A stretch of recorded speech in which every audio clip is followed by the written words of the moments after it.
senador Eduardo Girão, pelas redes sociais, lembrou a responsabilidade do Senado Federal no controle de atos de ministros do Supremo Tribunal Federal, horas depois do ministro Alexandre de Moraes ordenar a prisão do presidente do Partido Trabalhista Brasileiro, Roberto Jefferson. Girão disse: "Na sessão plenária do Senado, no dia 10 de agosto, falei sobre as interferências abusivas entre os poderes que acompanhamos nos últimos dias. O Senado é a única instituição que pode fazer algo efetivo contra a escalada autoritária cada vez mais evidente no Brasil, especialmente vinda do Poder Judiciário. Estão parados na casa vários pedidos de impeachment de ministros do STF, assim como a CPI da Lava Toga e propostas que limitam o mandato de quem chega a ocupar um lugar na Corte Suprema, que reconheço ser uma instituição essencial para a nossa democracia. Passou da hora de o Senado agir sob pena de ser conivente com uma crise institucional insustentável. Se não houver agilidade nas legítimas reações, com base no respeito e de forma pacífica, o Brasil prosseguirá assistindo atônito, por exemplo, à instauração de inquéritos inconstitucionais, nos quais um mesmo ator político é vítima, investigador e juiz. A democracia prevê remédio para esses excessos e eles devem ser aplicados a partir da Casa Revisora da República, que tem prerrogativa constitucional para fazer isso. Infelizmente, penso que o chamado poder moderador, que deveria ser o STF, parece ter desvirtuado deste fim." Veja o vídeo publicado pelo senador Eduardo Girão. Esse momento difícil que a gente vive, democracia, uma escalada autoritária de um lado, escalada autoritária do outro, a gente tem que observar que, inclusive por responsabilidade nossa, eu me incluo aqui, aprendo com vocês todos os dias, né? Faz parte da democracia as divergências, como eu coloquei aqui, procuro aprender e aprendo com os colegas, mas acredito que o próprio Senado Federal precisa dar o exemplo, impondo alguns freios, né? Porque essa escalada não é de hoje, ela vem de muito tempo, antes mesmo da gestão atual do governo federal, que se equivoca. Por exemplo, eu já disse na CPI hoje que esse desfile poderia ter sido evitado, poderia ter sido cancelado, seria mais feliz, já que duas matérias importantes estão sendo votadas, uma aqui de segurança, a Lei de Segurança Nacional, mas também lá na Câmara dos Deputados, nesse exato momento, o voto auditável. Então, foi uma coincidência muito infeliz que eu acho que justificaria, por bem da democracia, um cancelamento. Mas o Senado Federal vem observando há muito tempo também uma escalada autoritária, no meu modo de entender, respeito quem pensa diferente, do Supremo Tribunal Federal. Né? A gente tem visto muitas atitudes, de alguma forma, invadindo as competências dessa casa, por exemplo, que nós estamos, querendo legislar, chegando ao ponto de virar uma casa política para interferir num debate saudável que estava acontecendo no Congresso sobre a questão do voto auditável. O próprio presidente do TSE veio se reunir com lideranças partidárias, isso não é papel de um presidente do TSE. Então, para encerrar, só dizer que tem impeachments aqui para serem avaliados, tem CPI de Lava Toga engavetada, e eu acredito que é muito importante que a gente possa se posicionar, porque só tem o Senado para fazer isso, essa prerrogativa. Quanto mais eu leio, né, e ouço sobre esse tema, eu percebo que os estudiosos estabelecem uma diferença assim muito clara entre o jornalismo profissional, tradicional, e esse material que tem incomodado muita gente, né, seja em blogs, em sites, em memes, em mensagens.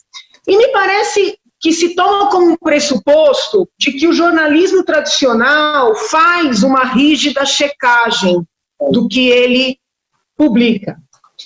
E a minha experiência mostra que o jornalismo profissional, falo isso com muito respeito, e nunca fui defensora de regulamentação, nem de censura, jamais, nem sempre checa tanto, né? E a experiência política de décadas no nosso país mostra que, em vários estados, famílias com muita força política controlam os meios de comunicação, TVs, rádios, né, jornais. Não raras vezes a mesma família tem todos esses tipos de veículo. Então, com todo respeito, eu fico um pouco até chocada quando eu ouço essa tranquilidade com que se opõem os veículos tradicionais e essas novas formas, né?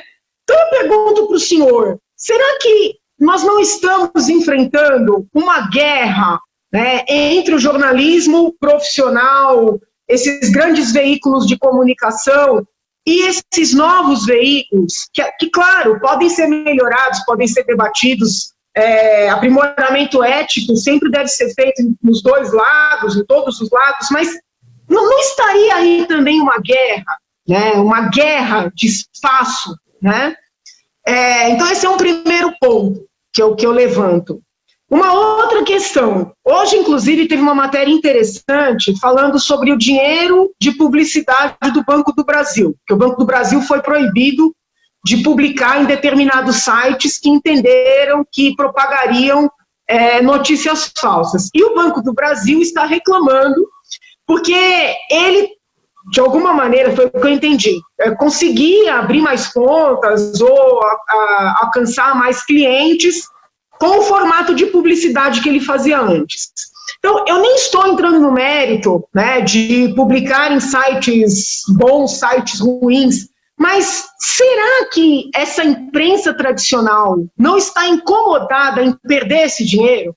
Né? Esse dinheiro das empresas públicas, esse dinheiro dos políticos, né? Porque o senhor saiba como é que eu penso, eu tenho um PL aí aqui na Assembleia, proibindo dinheiro público em publicidade, tá? Proibindo, porque eu entendo que nós vivenciamos uma concorrência desleal nas eleições contínua, porque o cidadão que está no governo do Estado, na prefeitura, na presidência da República, com todo esse dinheiro para irrigar meios de comunicação tradicionais ou não, ele faz uma publicidade de si próprio por 4 anos. Né? Então, assim, eu acho que tem que proibir por esta e outras razões.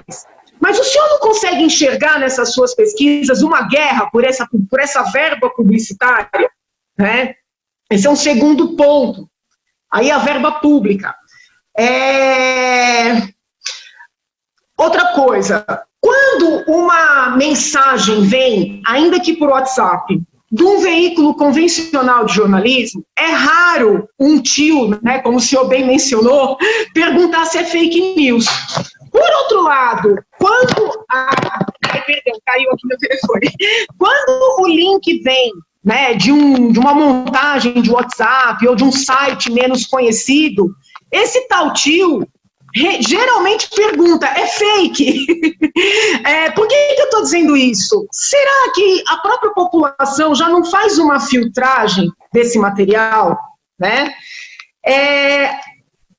Até que ponto esse debate, não digo debate de ética, o debate ético ele é sempre necessário em todas as atividades, mas esse debate que, em certa medida, vai restringir essa comunicação, ele não finda sendo ditatorial em si. Né? Por exemplo, na China, na Venezuela, na Rússia, em quaisquer estados em que a gente pode falar que há aí ou uma ditadura ou uma democracia questionável, existe uma limitação na comunicação pela internet, né? Existe uma tendência a querer controlar ou cercear os meios de comunicação. Então, eu tenho medo desse debate, você entendeu? Vou dar alguns exemplos. Havia vários boatos, lá atrás, 10, 20 anos atrás, de envolvimentos de grandes nomes do PSDB com escândalos de corrupção. esses tais boatos foram tratados como fake news, com outra designação, mas como fake news por anos a fio. E algumas denúncias que começam a eclodir mostram que os tais boatos de 10, 20 anos atrás, as tais fake news, podem ser verdade. Então, será que a gente ganha, né, em termos de democracia, de acesso à informação, de combate à corrupção, com esse trabalho de cerceamento na comunicação, né? Até que ponto deixar fluir a informação, né? Deixar fluir a informação e que essa rede, que ela se autorregule, né? Até que ponto isso não é um ganho maior em termos de democracia, sobretudo na área política, quero deixar bem claro.